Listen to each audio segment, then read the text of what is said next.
বেশ কয়েকদিন ধরে রোদের দেখা নেই। আরও কয়েকদিন এই অবস্থা থাকলে দশা রোগে ধ্বংস হয়ে যাবে আলু ক্ষেত। এমনই আশঙ্কার কথা শোনালেন কৃষক জুজু মিয়া এবং তার স্ত্রী পরিজা বিবি। কৃষক দম্পতির বাড়ি উত্তর চরিলাম পঞ্চায়েতের ফকিরা মোড়া এলাকায়। বলতে গেলে সফল কৃষক পরিবার এখন আবহাওয়া নিয়ে চিন্তিত।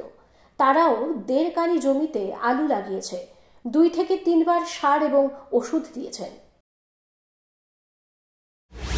আমরা আলু খেতে তেল দিতে আছি। এর আগে কিরা লাগাইতাম, আমরা শালগম করছিলাম, বৃষ্টি 2 বার করে বৃষ্টি হওয়ায় সব মারি গেছে।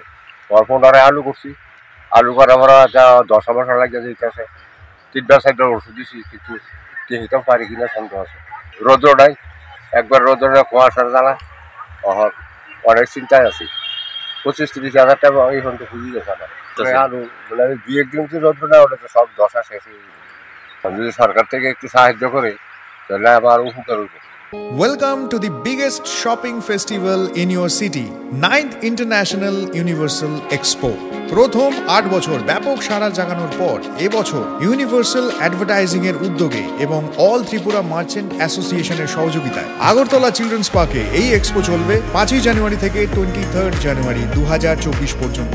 রোজ দুপুর 12টা থেকে রাত্রি 9টা অবধি, যেখানে আপনি পাবেন থাইল্যান্ড, আফগানিস্তান, টার্কি, বাংলাদেশ সহ ভারতবর্ষের বিভিন্ন রাজ্যের নানা আকর্ষণীয় এবং আনকমন সামগ্রী। থাকছে বিশাল ফুড কোর্ট এবং প্রতিদিন জমজমাট কালচারাল ইভেন্টস। তাই 5 জানুয়ারি থেকে 23 জানুয়ারি পর্যন্ত আগরতলা চিলড্রেন্স পার্কে 9th ইন্টারন্যাশনাল এক্সপোতে সকলের সাদর আমন্ত্রণ রইল।